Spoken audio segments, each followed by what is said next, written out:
मेरा नाम मीरा है। मैं इस समय 7 महीने की गर्भवती हूँ।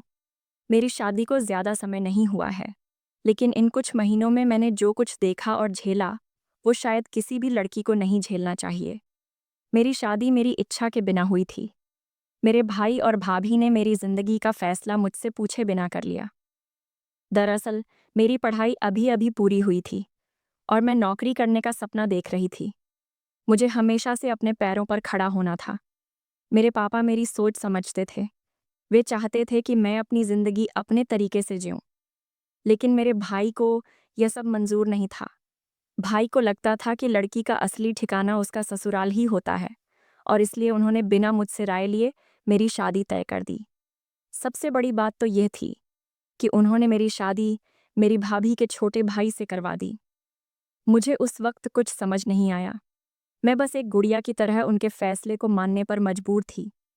शादी के बाद मैं अपनी भाभी के मायके में ही बहू बनकर रहने लगी, क्योंकि वहीं मेरे पति का घर था। शुरुआती कुछ दिन सब ठीक लगे, लेकिन धीरे-धीरे मुझे एहसास होने लगा कि इस घर में मेरी कोई जगह नहीं है। मेरी सासू माँ मुझसे हर काम करवाती थीं, सफाई, खाना बनाना, बर्तन धोना, सब कुछ।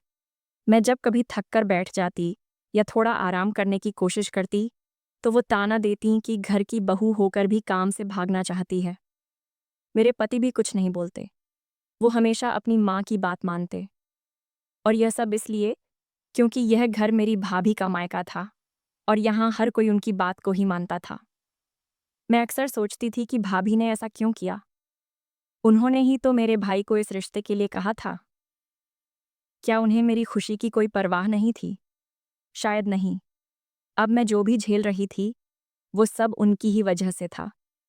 फिर भी इस घर में एक व्यक्ति था जो मुझे सच्चा अपनापन देता था। मेरे ससुर जी। वे मेरी भाभी के पिता हैं, लेकिन उन्होंने हमेशा मुझे बेटी की तरह माना। जब भी मैं थकी होती या उदास होती, वो पूछते, मीरा, तुम ठीक तो हो? उनका व्यवहार ही मुझे संभाले रखता था। आज सुबह की बात है, मैं थकान के कारण देर तक सोई रही। तभी अचानक दरवाज़ा जोर से खुला और सासू माँ अंदर आईं। उन्होंने ऊंची आवाज़ में कहा, तू सोती ही रहेगी तो घर का काम कौन करेगा? मैंने आंखें मलते हुए कहा, मम्मी जी, मैं गर्भवती हूँ, 7वां महीना चल रहा है। डॉक्टर ने कहा है कि मुझे ज़्यादा काम नहीं करना चाहिए। लेकिन उन्हें मेरी बात सुनने की फुर्सत नहीं थी। उन्होंने कहा, क्यों? पहले औरतें क्या करती थीं? सब कुछ करती थीं और बच्चे भी जनती थीं। जल्दी उठ, काम पर लग जा। मैं चुप रही। मुझ में जवाब देने की हिम्मत नहीं थी। मैं जानती थी कि अगर कुछ बोलूंगी तो बात और बिगड़ जाएगी। धीरे-धीरे मैं उठी और घर का काम शुरू कर दिया। बर्तन धोए, झाड़ू पोंछा किया, रसोई संभाली। मेरा शरीर थक गया था, लेकिन मैं रुक नहीं सकती थी। दोपहर का समय हुआ तो मैंने सोचा कि अब थोड़ा आराम कर लूं। जैसे ही मैं अपने कमरे में गई और बिस्तर पर लेटी, मेरी आंखें खुद ब खुद बंद होने लगीं। नींद की झपकी बस आने ही वाली थी कि तभी किसी की आवाज़ ने मुझे चौंका दिया।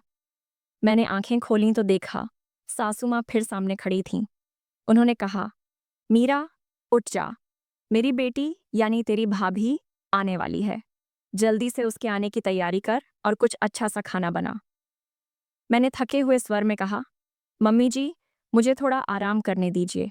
सुबह से लगातार काम कर रही हूँ।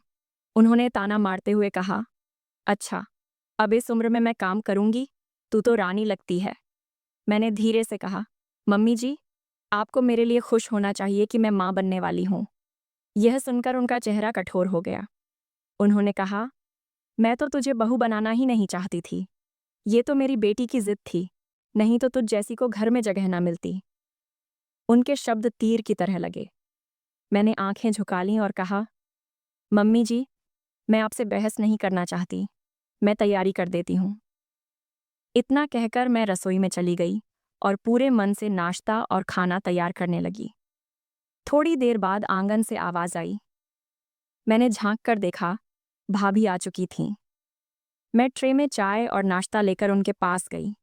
उन्होंने मुस्कुराते हुए मुझसे बातें कीं, लेकिन उस मुस्कान के पीछे मुझे हमेशा बनावट महसूस होती थी। मैंने उनकी सेवा की, सब कुछ ठीक से रखा और फिर कहा, भाभी, अगर आप इजाज़त दें तो मैं थोड़ी देर आराम कर लूँ। उन्होंने कहा, रुको, जाने से पहले मेरा एक काम कर दो। मैंने पूछा, क्या काम भाभी? उन्होंने कहा, मेरे पैरों में दर्द है, ज़रा दबा दो। उनकी बात सुनते ही मेरे अंदर सब कुछ जैसे टूट गया। मैंने कांपती आवाज़ में कहा, भाभी, मैं 7 महीने की गर्भवती हूँ। इस हालत में मुझसे यह सब नहीं होगा। उन्होंने कहा, क्यों नहीं होगा? गर्भावस्था में थोड़ा झुकना चलना बच्चे के लिए अच्छा होता है। डॉक्टर यही कहते हैं। उनकी बात में व्यंग्य था। मैंने कहा, भाभी, यह सब दिखावा मेरे सामने मत कीजिए। उन्होंने कठोर स्वर में कहा, अगर तूने मना किया तो याद रखना, तेरी जिंदगी और मुश्किल कर दूंगी। डर के मारे मैं झुक गई और उनके पैरों को दबाने लगी। तभी अचानक किसी ने मेरा हाथ धीरे से थामा। मैंने ऊपर देखा तो मेरे ससुर जी खड़े थे। उनका चेहरा गुस्से से लाल था। उन्होंने कहा, बहू, तुम जाओ अपने कमरे में। अब यहां से कोई तुमसे काम नहीं करवाएगा। इन्हें मैं देख लूंगा। मैं रोती हुई अपने कमरे में चली गई। उस दिन के बाद सब कुछ बदल गया। ससुर जी ने साफ शब्दों में घर वालों को समझा दिया कि गर्भवती औरत को आराम की ज़रूरत होती है, न कि ताने और तकलीफ की। उसके बाद मेरे साथ किसी ने कोई बुरा व्यवहार नहीं किया। समय बीतता गया और आखिरकार वह दिन भी आया जब मैंने एक बेटे को जन्म दिया। पूरे घर में खुशियां छा गईं। सासू माँ, जो मुझसे पहले हर वक्त नाराज रहती थीं, अब खुद मेरे लिए खाना बनवाने लगीं। मेरे पति भी अब मुझसे प्यार और अपनापन दिखाने लगे। शायद अब उन्हें एहसास हो गया था कि मैंने कितना कुछ सहा है। आज मैं जब अपने बेटे को गोद में लेती हूँ तो सारी तकलीफ़ें भूल जाती हूँ। मुझे लगता है कि जो कुछ भी हुआ वो मुझे मजबूत बनाने के लिए हुआ। मेरे ससुर जी की वजह से मेरी ज़िंदगी संभल गई, नहीं तो शायद मैं टूट चुकी होती। तो दोस्तों, यही थी आज की दिल को छू लेने वाली कहानी। अगर इसने आपके दिल को छुआ तो अनवी टॉक्स को सब्सक्राइब करें और कमेंट्स करके अपने विचार हमारे साथ साझा करें।